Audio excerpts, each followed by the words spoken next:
Hello and welcome to Whitman Partners Awards and Recognition Spotlight.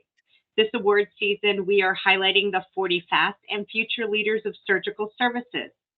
For those of you who don't know, the 40 fast celebrates operating room managers and directors who have quickly risen to leadership rank. They demonstrate astute leadership skills and achievements that are worth recognizing. My name is Melissa Lee, Marketing Associate with Whitman Partners, and today we are joined by Robert LeBlanc.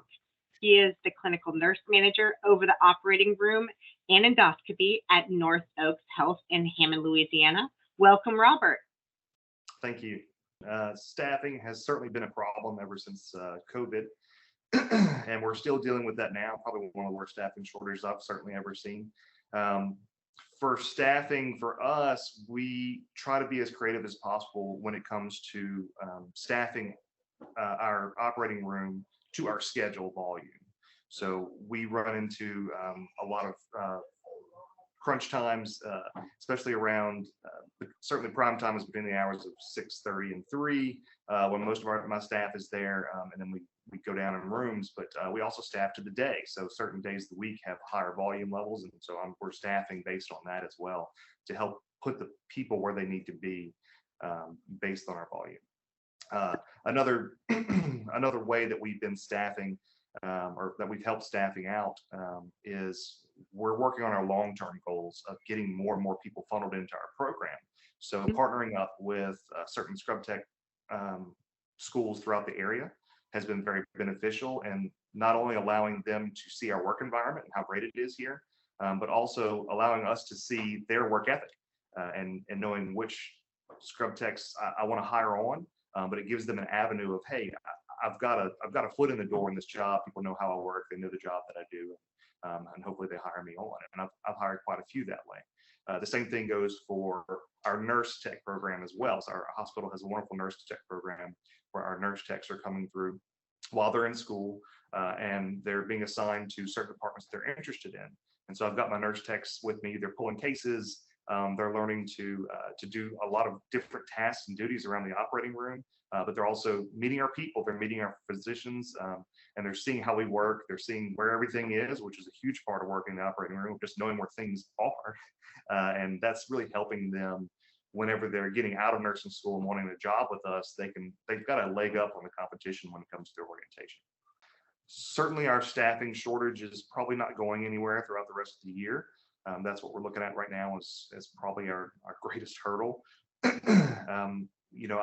been very lucky to have a lot of staff that has stuck with us. We've lost a few certainly to the travel bug or other opportunities, but a lot of my staff has stayed on. So that has been very helpful, and not only creating a good and safe work environment, but also training our newer nurses and scrub techs and how to properly do things, and creating a stable environment for them to learn in. So I think that we've been very lucky in that manner. But certainly staffing is going to be the main thing. And like I've said, partnering with those schools, partnering with those programs, and certainly working towards that is going to be a major issue for us. So I think we've got a good head start on it, and hoping that we continue to get that staffing funnel coming through. Absolutely. Certainly going through and learning how to function in a more lean manner through programs such as Lean Six Sigma, getting your green belt.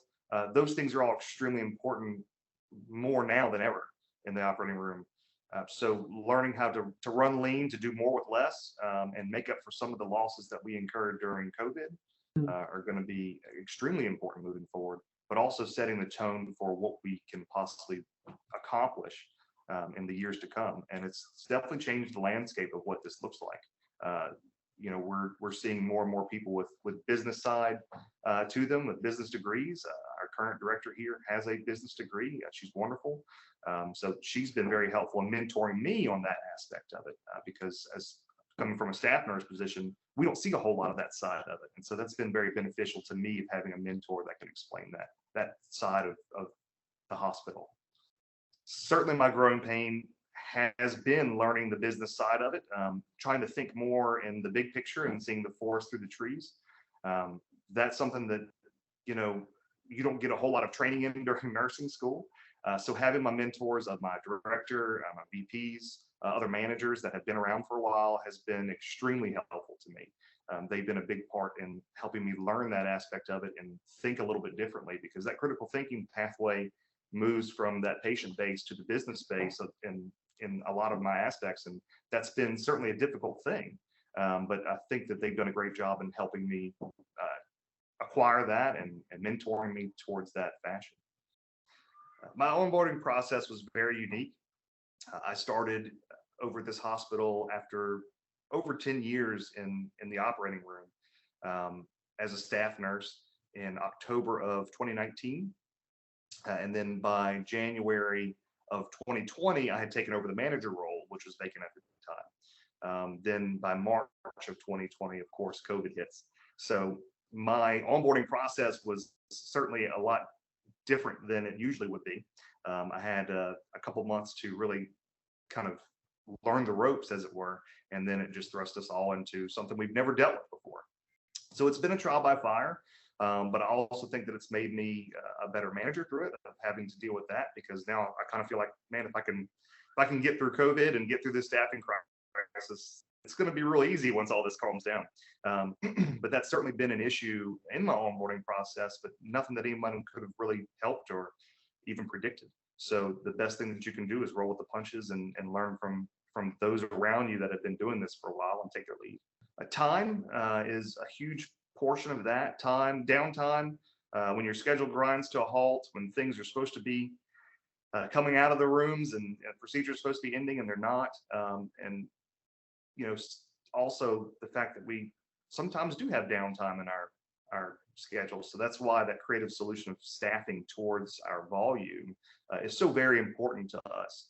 That's a huge, probably one of the bigger money losers in the operating room, is just the amount of cost for your labor. You've got nurse, scrub tech, CRNA, physicians, anesthesiologists, and if you don't have them, being productive, that really puts a damper on things. So I think we're very good at staffing towards our volume based on days and times, and that's helped us a lot in our productivity. I believe that the OR tends to attract a younger staff ratio. But we do have quite a few veteran staff members here that I'm very lucky to have around. And they taught me a lot, certainly about this institution, about the OR in general. But having a good mix and a good balance of that is very important. It's harder to do that now than it has ever been with staffing shortages. But being able to retain those veteran employees, to teach the younger generation of nurses and scrub techs how to properly do the job has been huge. So just employee retention is big, making sure that your employees feel like they're, a productive part of the operating room, and that they're cared for and appreciated, I think is a very big deal, and one that doesn't always get taken care of. Well, I'd like to thank you, Robert, for your time and participation, but most of all, congratulations again on being nominated. Thank you very much. Thanks, everyone. This is Melissa Lee signing off from Whitman Partners. Have a great day.